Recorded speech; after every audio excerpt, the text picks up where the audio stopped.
Hey, I'm here to encourage you to name your fears. It is always very important to be able to name our fears when we want to get out of it.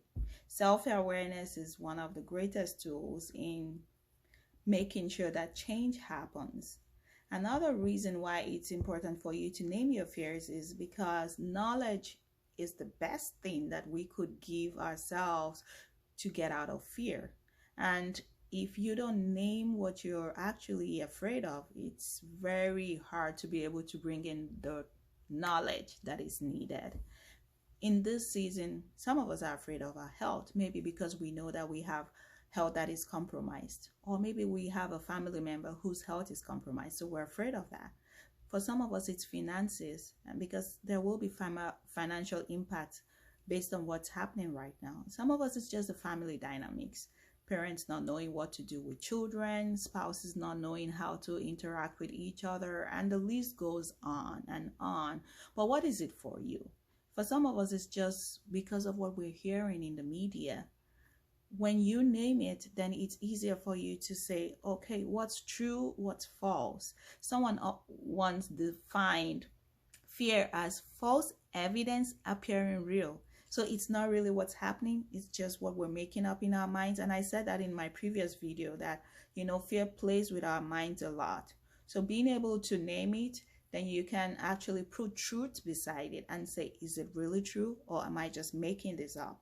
For some of us, it's hard to do it on our own, to be able to calm down and say, I want to name my fears. It might not be easy for you to just get a paper and pen. Maybe you need someone to process this with you. And I know that there is a lot of social distancing going on, but you can pick up a phone and make a call. You're not going to get the virus by talking to somebody on the phone. So pick up the phone. Hopefully you have someone in your life, maybe a friend, a family member, and you can say, okay, I'm finding it hard to calm down. I'm scared. I have all these thoughts raging. I want to know what it is. Hopefully they can help you process it. Then I want to talk to you if you are a person of faith, and I hope that you are, because in this season we need an anchor. A lot of people are troubled because they do not have an anchor. Believers are also troubled, so that's a big problem. But let's just even say you were not a believer at all. It's hard because you don't really know who to call on for help.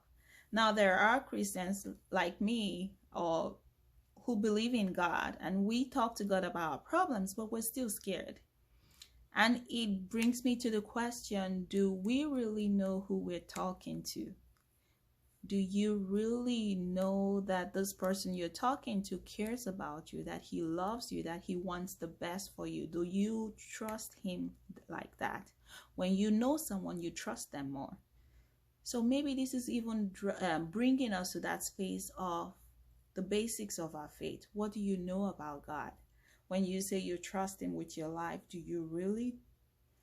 Is this just a religion for you? Is it just, I'm going to church because they said so, I pray because they say it's right?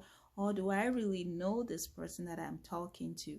If you feel like, maybe I don't know him, maybe I don't have a personal relationship with him, this might be a good time to go dust your Bibles and start reading it.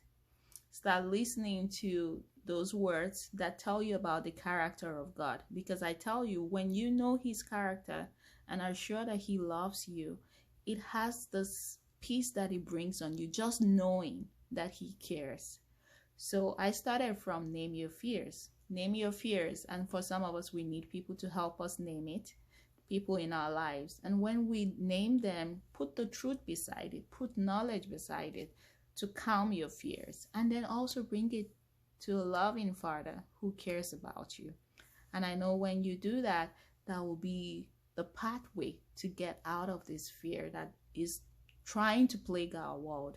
But I tell you, it will not win. Not on God's watch and not on our watch. We're going to work together and make sure that it doesn't conquer us.